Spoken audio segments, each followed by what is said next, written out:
दोस्तों, राबिया बसरी को इस दुनिया से गए हुए तकरीबन 1200 साल गुजर चुके हैं, लेकिन आज भी उनका नाम जिंदा है। और आपको बताऊं कि ना ही वो कोई शहजादी थी, ना ही वो कोई मलिका थी, और ना ही वो कोई इतनी खूबसूरत थी, और ना ही वो खानदानी थी, बल्कि औरत होने के लिहाज से हर ऐब उनमें मौजूद था। और उनकी खास बात ये थी कि जब भी आप इशा की नमाज पढ़ती, रोजाना इशा की नमाज के बाद आप गुस्ल किया करती। गुस्ल करने के बाद आप अच्छा लिबास पहनती, अपने शौहर के पास जाती और उनसे पूछती कि क्या आपको मेरी ज़रूरत है। अगर शौहर कहते कि नहीं है तो फिर आप उनसे इजाज़त तलब करती कि क्या मुझे इजाज़त है। शौहर उनकी इजाज़त दे देते और फिर वो ऐसे मुसल्ले पर खड़ी हो जाती कि फजर भी उसी मुसल्ले पर होती। उनके खामद बीमार रहते थे और उनके खामद बीमारी की वजह से जल्दी वफात पा गए, तो आप जवानी में ही बेवा हो गए। लेकिन दोस्तों, उस वक्त के इमाम, बसरा के इमाम हजरत हसन बसरी रहमतुल्लाह अलैह खुद चलकर उनके घर तशरीफ लाए, खुद चलकर आए और उन्हें शादी की पेशकश की। और वो खुद चलकर इसलिए आए थे, उन्हें कोई शादी का शौक नहीं था, बल्कि राबिया बसरी तो औलाद के काबिल नहीं थी।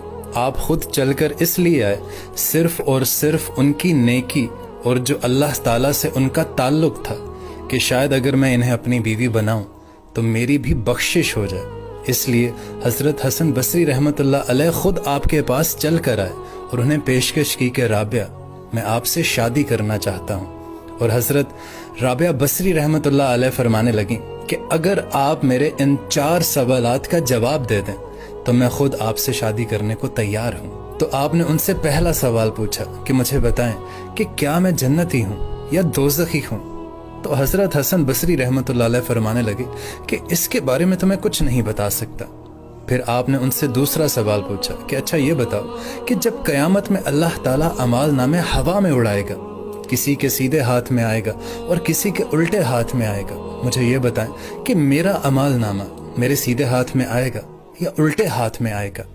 तो एक दफ़ा फिर हजरत हसन बसरी रहमतुल्लाह अलैह फरमाने लगे कि इसके बारे में तो मैं कुछ नहीं कह सकता।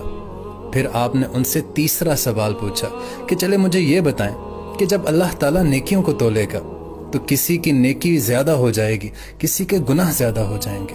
आप मुझे बताइए, क्या मेरी नेकियां ज़्यादा होंगी या मेरे गुनाह ज़्यादा हो जाएंगे। और एक दफ़ा फिर हजरत हसन बसरी रहमतुल्लाह अलैह उनसे फरमाने लगे कि इसके बारे में भी मैं कुछ नहीं बता सकता।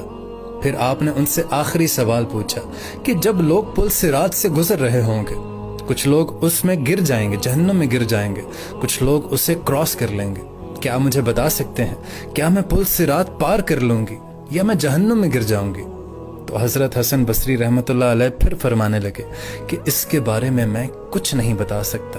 तो फिर आप फरमाने लगी कि माजरत, आप यहाँ से जा सकते हैं, मुझे इन 4 सवालों की तैयारी करनी है। मेरे पास वक्त बहुत कम है और मेरे पास शादी का वक्त नहीं है, मुझे इन 4 सवालों की तैयारी करनी है। और दोस्तों, फिर जब इनका इंतकाल हुआ तो आपका इंतकाल रात के वक्त हुआ। आपने अपनी फातिमा से कहा कि मुझे जल्दी से दफन कर देना, किसी को मत बताना, सुबह लोगों को बेशक बता देना, लेकिन रात को मुझे जल्दी दफना देना और मुझे कफन देना तो मेरी उसी चादर में जिसमें मैं तहज्जुद पढ़ा करती थी, मुझे उसी चादर में लपेट कर दफन कर देना। सुभान अल्लाह। दोस्तों, ये वो लोग हैं जो अल्लाह ताला से दोस्ती लगा लेते हैं और अल्लाह दुनिया इनके लिए मसख्खर कर देता है।